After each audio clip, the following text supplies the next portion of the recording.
Oi, gente, tudo bem com vocês? Aqui estamos no 29º dia, fazendo o desafio de ler o Novo Testamento em 40 dias. Hoje a gente vai ler a 2 Coríntios 10 até Gálatas 4. Antes de começar, eu gostaria de vocês pedir o like, para vocês deixarem o like, e se inscreverem no canal para ver se vocês estão gostando desse vídeo. Se vocês quiserem comentar também, comentem alguma coisa.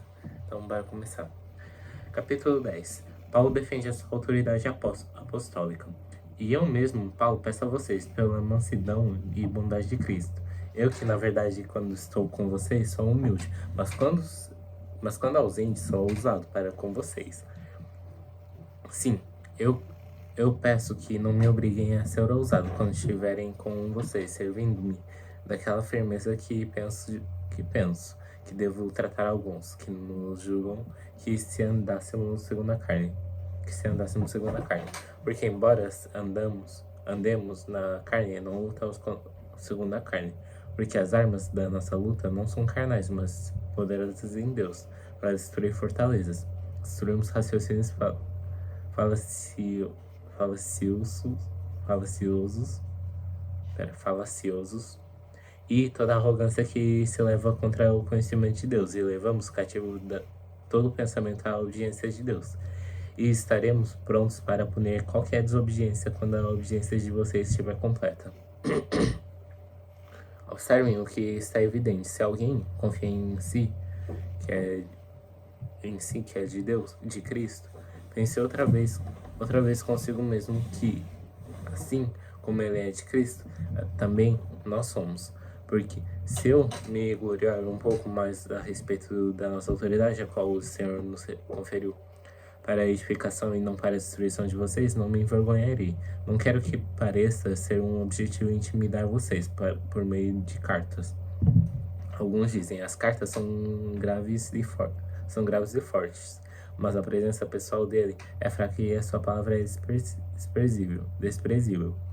Que tal pessoa leve em conta o seguinte: o que somos na palavra por cartas, estando ausentes, seremos também em ações quando presentes, porque não ousamos nos classificar ou comparar com alguns que louvam a si mesmos.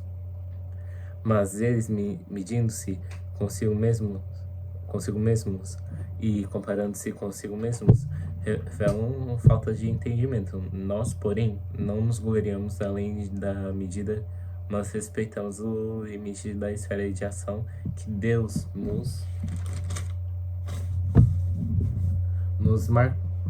demarcou e que se estende até vocês, porque não ultrapassamos os nossos limites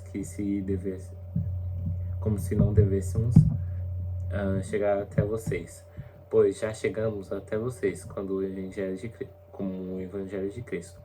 Não nos gloriamos além da medida no trabalho que outros fizeram, mas temos a esperança de que, à medida que cresce a fé que vocês têm, seremos cada vez mais engrandecidos entre vocês dentro da nossa esfera de ação, a fim de anunciar o Evangelho para além das fronteiras em que vocês se encontram. Sem com isso, nos gloriamos de coisas já realizadas na esfera de ação de outros.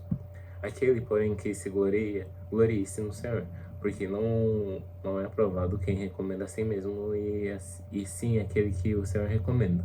Capítulo 11. Paulo continua a sua defesa. Eu gostaria que vocês me suportassem um pouco mais na minha loucura. Portanto, suportem-me.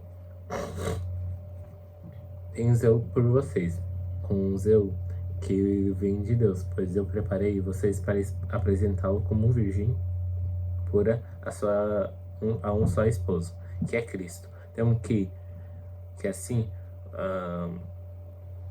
como a serpente com a sua astúcia enganou Eva, assim também a mente de vocês seja corrompida e se afaste da simplicidade e pureza devidas a Cristo.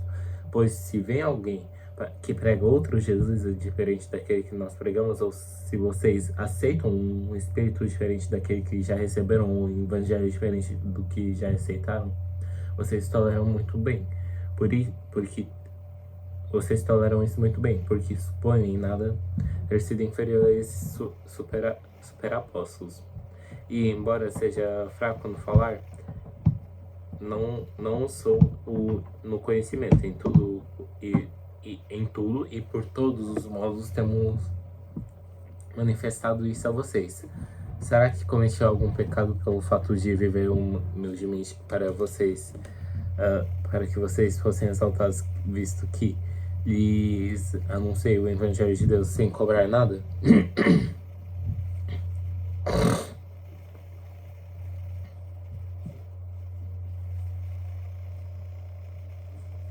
Tirei de igrejas recebendo um salário para poder servir a vocês. Estando entre vocês ao passar privações, não me fiz pesado a ninguém, pois os irmãos, quando vieram da Macedônia, supriram o que me faltava.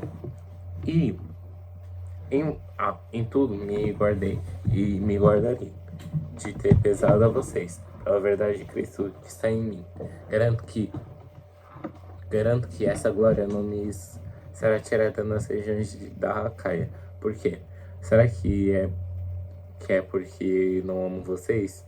Deus o sabe. Mas o que faço, isso continuarei a fazer, para não dar oportunidade àqueles que buscam com o objetivo de serem considerados iguais a nós. Naquilo em que se gloriam.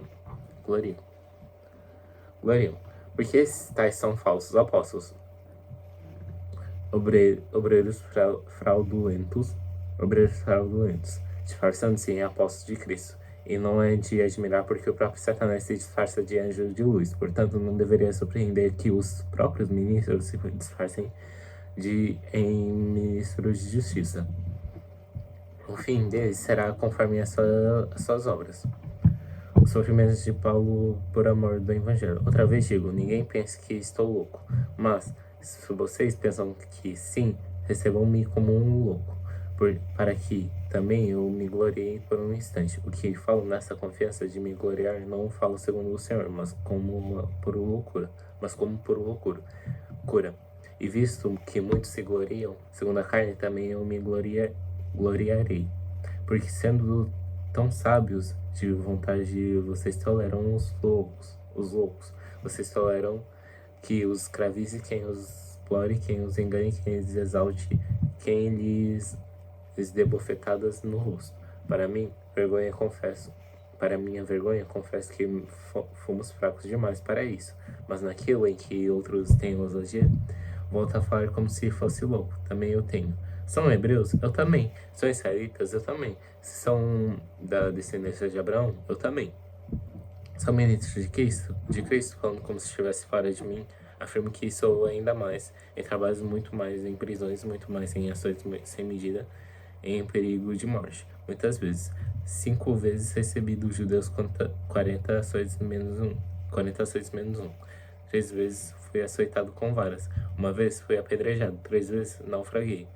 Fiquei uma noite e um dia boiando em alto mar, em viagens muitas vezes em perigos de rios, em perigos de assaltos, em perigos de patrícios, em perigos de gentios, em perigos da cidade, em perigos no deserto, em perigos no mar, em perigos entre falsos irmãos, em trabalhos e fadigas, em vigilância, muitas vezes em fome e sede, em jejuns, muitas vezes em frio e nudez. Além das coisas exteriores, ainda pesa sobre mim diariamente a preocupação com todas as igrejas.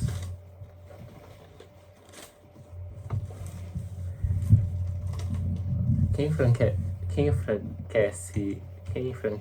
enfraquece, que eu também não enfraqueça. Quem se escandaliza, que eu não fique indignado. Se eu tenho de me gloriar, vou me gloriar no que diz a respeito à minha fraqueza. O Deus e Pai do Senhor, Jesus, que é bendito para sempre, sabe que não minto. Em Damasco, o governador nomeado pelo rei Aretas montou guarda na cidade dos Damascenos, para me prender, mas num grande cesto me desceram por uma janela de muralha. da muralha, e assim me livrei das mãos deles. Capítulo 12. As visões e revelações do Senhor. Se é necessário que eu me glorie, ainda que não seja conveniente, eu vou falar a respeito das visões e revelações do Senhor. Conheço um homem em Cristo que há 14 anos foi arrebatado até o terceiro céu. Se isso foi no corpo ou fora do corpo, não sei, Deus o sabe. Eu sei que esse homem, se no corpo ou sem o corpo, não sei. Não sei, Deus o sabe. Foi arrebatado ao paraíso e ouviu palavras indizíveis de que homem nenhum tem permissão para repetir. Desceu, me gloriarei, não porém de mim, mas de mim mesmo, a não ser nas minhas fraquezas, pois se eu vier a gloriar-me, não serei louco, porque estarei falando a verdade, mas evito fazer isso, para que ninguém se preocupe comigo mais do que vê em mim, ou do que ouve de mim. Um espinho na carne. E para que eu não ficasse orgulhoso com a grandeza das revelações, foi-me posto um espinho da carne, mas mensageiro de Satanás, para me esbofetear, a fim de que eu não me exalte. 3 vezes pedi ao Senhor que o afastasse de mim, então ele me disse: a minha graça é o que basta para você, porque o poder da aperfeiçoa na fraqueza. O poder se aperfeiçoa na fraqueza. De boa vontade, pois mais me gloriarei nas fraquezas, para que sobre mim repouse o poder de Cristo. Por isso, sinto prazer nas fraquezas, nos insultos, nas privações, nas perseguições, nas angústias, por amor de Cristo. Porque quando sou fraco, então é que sou forte. As credenciais de um apóstolo. Fiz-me louco, mas vocês me obrigaram a isso. Eu devia ter sido recomendado por vocês, pois em nada fui inferior a esses superapóstolos, ainda que não sou, pois as minhas credenciais de apóstolo foram apresentadas no meio de vocês, com toda a paciência por sinais, prodígios e maravilhas, pois em que vocês foram inferiores às demais igrejas, senão no fato de eu não ter sido pesado a vocês. Perdoem-me essa injustiça. Paulo deseja visitá-los. Eis que pela terceira vez estou pronto para visitá-los, e não serei um peso para vocês, pois não estou interessado nos bens de vocês, e sim em vocês mesmos.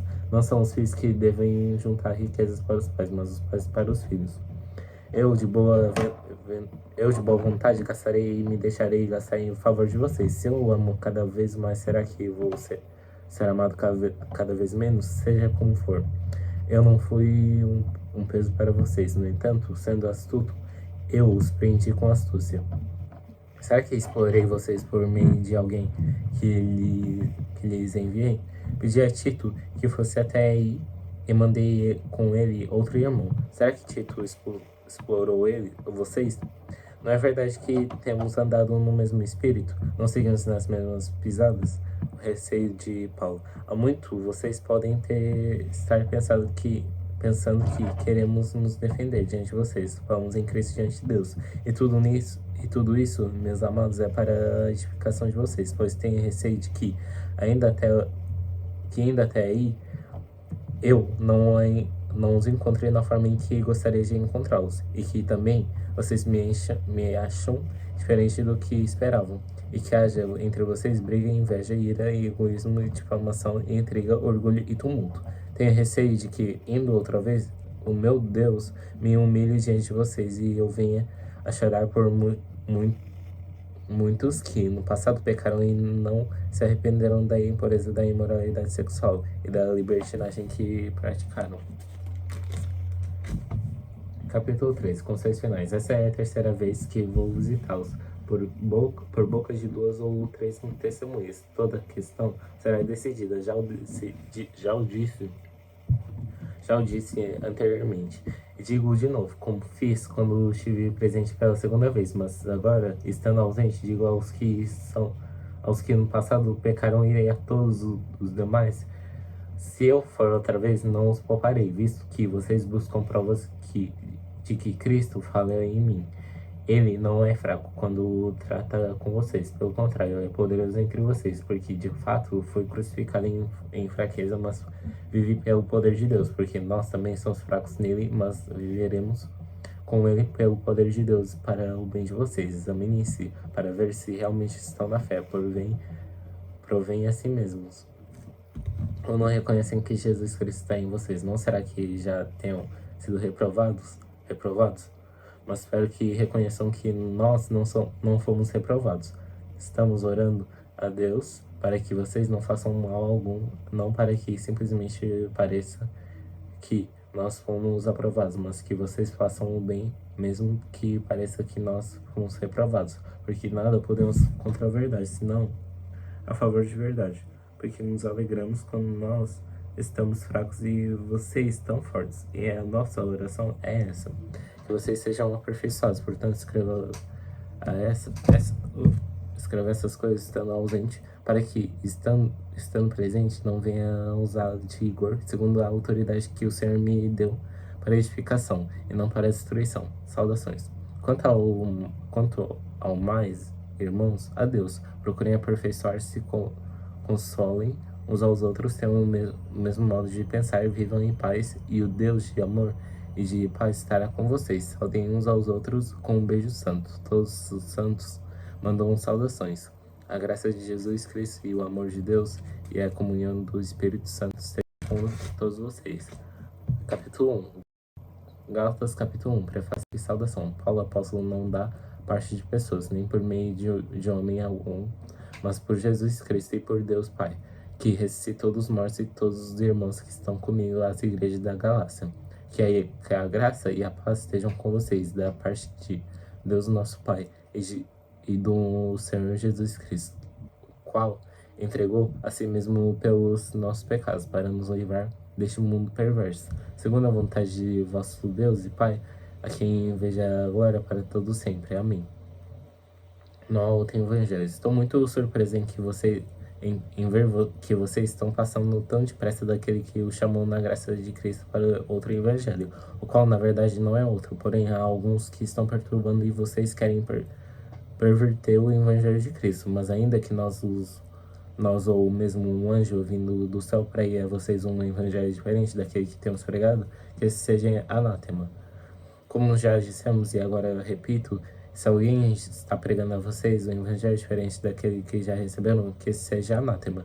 Por acaso, eu procuro agora o favor das pessoas e o favor de Deus? Eu, o favor de Deus, ou procuro agradar pessoas? Se ainda estivesse procurando agradar pessoas, eu não seria servo de Cristo, como Paulo se tornou apóstolo. Mas informo a vocês, irmãos, que o evangelho por mim anunciado não é mensagem humana, porque eu não o recebi de ser humano algum, nem me foi ensinado, mas eu recebi mediante a revelação de Jesus Cristo, porque vocês ouviram qual foi. No passado, o meu modo de agir no judaísmo, como de forma violenta, eu persegui a igreja de Deus e procurava destruí-la. E na minha nação, quanto ao judaísmo, eu levava vantagem sobre muitos da minha idade, sendo extremamente zeloso das tradições dos meus pais. Mas quando o Deus que me separou antes de eu nascer e me chamou pela sua graça, achou por bem entre os gentios, não fui imediatamente consultar as outras pessoas, nem fui a Jerusalém para me encontrar com os que já eram apóstolos antes de mim, mas fui para as regiões da Arábia e voltei outra vez para Damasco. Passados 3 anos, fui a Jerusalém para me encontrar com Cefas e fiquei 15 dias com ele. E não vi outros apóstolos a não ser Tiago, o irmão do Senhor. Ora, a respeito do que estou escrevendo a vocês, afirmo diante de Deus que não estou mentindo. Depois fui às regiões da Síria e da Cilícia. E eu não era conhecido pessoalmente pelas igrejas da Judéia que estão em Cristo. Ouviam somente dizer: aquele que nos perseguia agora prega a fé que no passado procurava destruir, e glorificavam a Deus a meu respeito. Capítulo 2. Apostolado aos judeus e aos gentios. 14 anos depois, fui outra vez a Jerusalém com Barnabé, levando também Tito, e fui em obediência a uma revelação. E lhes apresentei o evangelho que prego entre os gentios, mas fiz isso em particular aos que pareciam de maior influência, para não correr ou ter corrido em vão.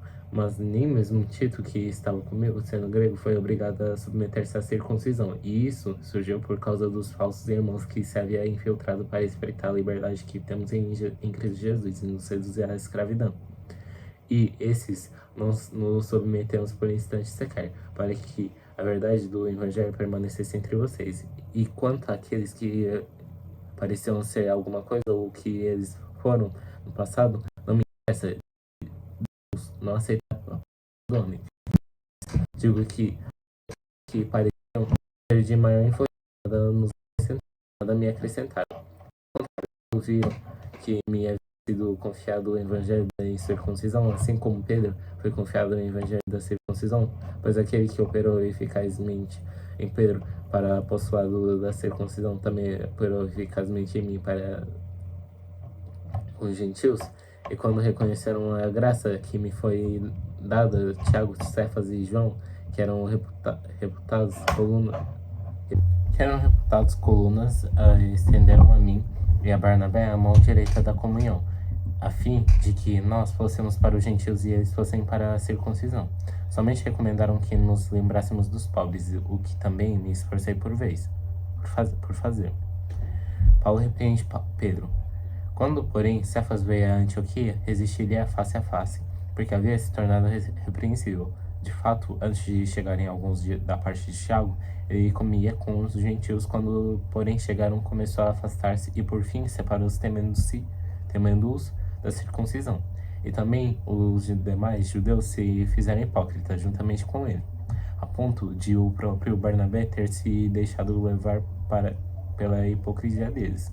Quando, porém, vi que não procediam corretamente segundo a verdade do Evangelho, eu disse a Cefas, na presença de todos, se você que é judeu vive como um gentil e não como judeu, por que quer obrigar os gentios a viver como judeus? Nós, judeus por natureza e não pecadores dentre os gentios, sabendo, contudo, que o homem não é justificado por obras da lei, sim mediante a fé em Jesus Cristo, também temos crido em Cristo Jesus, para que fôssemos justificados pela fé em Cristo e não por obras da lei. Pois por obras da lei ninguém será justificado, mas se nós, procurando ser justificados em Cristo, fomos também achados pecadores, será que isso significa que Cristo é ministro do pecado? De modo nenhum. Porque se volto a justificar aquilo que destruí a mim mesmo, constituo o transgressor. Porque eu, mediante a própria lei, morri para a lei, a fim de viver para Deus. Estou crucificado com Cristo. Logo, já não sou eu quem vive, mas Cristo que vive em mim. E esse viver que agora eu tenho na carne, vivo pela fé no Filho de Deus, que me amou e se entregou por mim. Não anula a graça de Deus, pois se a justiça é mediante a lei, segue-se que Cristo morreu em vão. Capítulo 3. Paulo apela para a experiência dos Gálatas. Os Gálatas, ó Gálatas insensatos, quem foi o que os enfeitiçou? Não foi diante dos olhos de vocês que Jesus Cristo foi exposto como crucificado? Quero apenas saber isso. Vocês receberam o Espírito pelas obras da lei ou pela pregação da fé? Será que vocês são insensatos que, tendo começado no Espírito, agora querem se aperfeiçoar na carne? Será que vocês sofreram tantas coisas em vão? Se é que na verdade foram em vão. Aquele que lhes concede o Espírito e que opera milagres entre vocês, será que ele faz obras faz pelas obras da lei ou pela pregação da fé? O exemplo de Abraão. É o caso de Abraão, que creu em Deus e isso lhe foi atribuído para a justiça.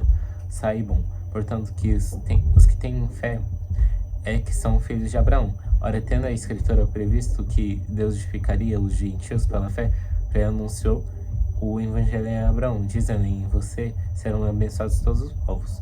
De modo que os que têm fé são abençoados com o crente Abraão. Pois todos os que são das obras da lei estão debaixo de maldição, porque está escrito: maldito todo aquele que não permanece em todas as coisas escritas no livro da lei para praticá-las. E é evidente que pela lei ninguém é justificado diante de Deus, porque o justo viverá pela fé. Ora, a lei não procede de fé, mas aquele que observar os seus preceitos por eles viverá. Cristo não nos resgatou. Cristo nos resgatou da maldição da lei, fazendo-se ele própria maldição em nosso lugar. Porque está escrito: maldito todo aquele que for pendurado em madeiro, porque a bênção de Abraão chegasse aos gentios em Cristo Jesus, a fim de que recebêssemos pela fé o Espírito prometido.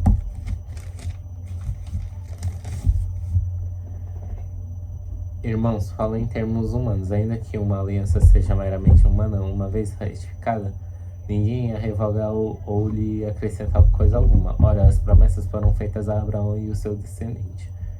Não diz aos seus descendentes, como falando de muitos, porém como falando de um só, e ao seu descendente, que é Cristo. E digo isso: uma aliança já anteriormente confirmada por Deus não pode ser revogada pela lei,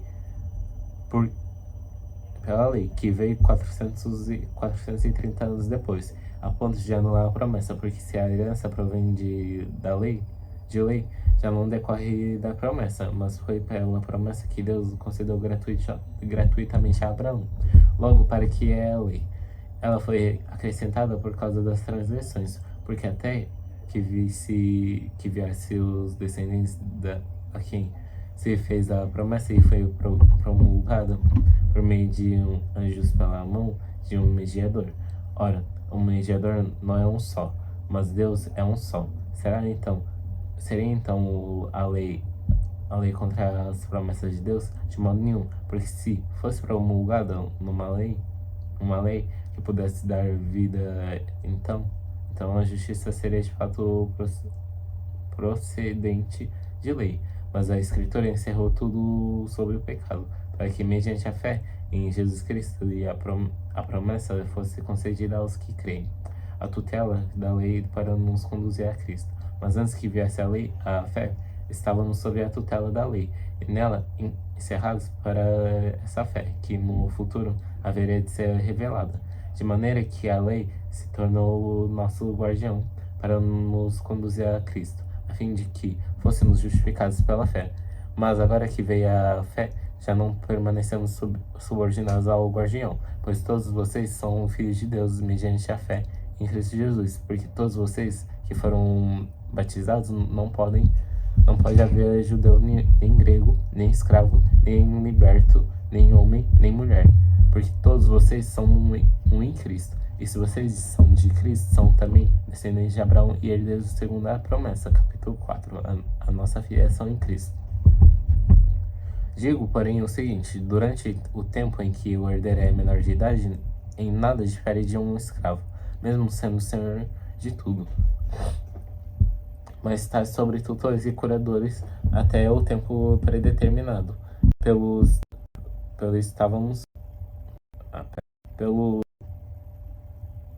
Pai. Assim também nós, quando éramos menores, estávamos escravizados aos rudimentos do mundo. Mas quando chegamos no tempo, Deus enviou o seu nascido de mulher, nascido sobre ela, para resgatá-los, que estavam de filhos. E porque vocês são filhos, Deus enviou o Espírito de seu Filho ao nosso coração, e o Espírito clama: Abba, Pai. Assim, você já não é mais escravo, porém filho, e sendo filho também é herdeiro por Deus. A preocupação de Paulo pelos Gálatas: mas no passado, quando conheciam a Deus, vocês eram escravos de deuses, que, por natureza, não são deuses. Mas agora que vocês conhecem a Deus, ou melhor, agora que vocês são conhecidos por Deus, como é que, voltando outra vez aos rudimentos fracos e pobres, aos quais de novo querem servir como escravos, vocês guardam dias, meses, tempos e anos? Receio que o meu trabalho por vocês tenha sido em vão. Sejam como eu sou, porque também eu sou como vocês. Isso é o que lhes peço, irmãos. Vocês me ofenderam em nada, e vocês sabem que eu lhes preguei o Evangelho a primeira vez por causa de uma enfermidade física. Por mais que a minha enfermidade na carne lhes tenha sido uma provação, vocês não me trataram com desprezo nem desgosto, pelo contrário, me receberam como anjo de Deus, como o próprio Cristo Jesus. O que aconteceu com a felicidade que vocês tinham? porque posso dar testemunho de que, se fosse possível, vocês teriam arrancado os olhos para me dar. Será que, por dizer a verdade, me tornei inimigo de vocês? Esses que me mostram tão zelosos em relação a vocês não estão sendo sinceros. O que eles querem é afastar vocês de mim, para que vocês se interessem por eles. É bom ser sempre zeloso pelo bom e não apenas quando eu estou com vocês, meus filhos, por quem de novo estou sofrendo as dores de parto. Até que Cristo seja formado em vocês, bem que eu gostaria de estar agora aí com vocês e falar em outro tom de voz, porque estou perplexo com vocês. Sara e Agar, alegoria das duas alianças. Digam-me vocês os que querem estar sob a lei. Será que vocês não ouvem o que a lei diz? Pois está escrito que Abraão teve 2 filhos, uma mulher escrava e outro da mulher livre. O filho da escrava nasceu segundo a carne, e o filho da mulher livre nasceu mediante a promessa. Essas coisas são alegóricas, porque essas mulheres são 2 alianças. Uma se refere ao Monte Sinai, que gera a escravidão, e essa é Agar. Ora, Agar é o Monte Sinai na Arábia e corresponde a Jerusalém atual, que está em escravidão com os seus filhos, mas Jerusalém lá em cima é livre e ela é nossa mãe. Porque está escrito: alegre-se, ó estéril, você que não dá luz, exulte e grite, você que não sente dores de parto. Porque os filhos da mulher abandonada são mais numerosos do que os filhos que tem um marido. Mas vocês, irmãos, são filhos da promessa, como Isaac. Como, porém, no passado, aquele que nasceu segundo a carne perseguia o que nasceu segundo o Espírito, assim também acontece agora. Mas o que diz a Escritura? Ela diz: mande embora a escrava e o seu filho, porque de modo nenhum o filho da escrava será herdeiro com o filho da mulher livre. Portanto, irmãos, somos filhos não da escrava, mas da livre. É isso, gente. Muito obrigado por terem assistido. Espero que vocês tenham gostado. E é isso, gente. Até o próximo vídeo. Tchau.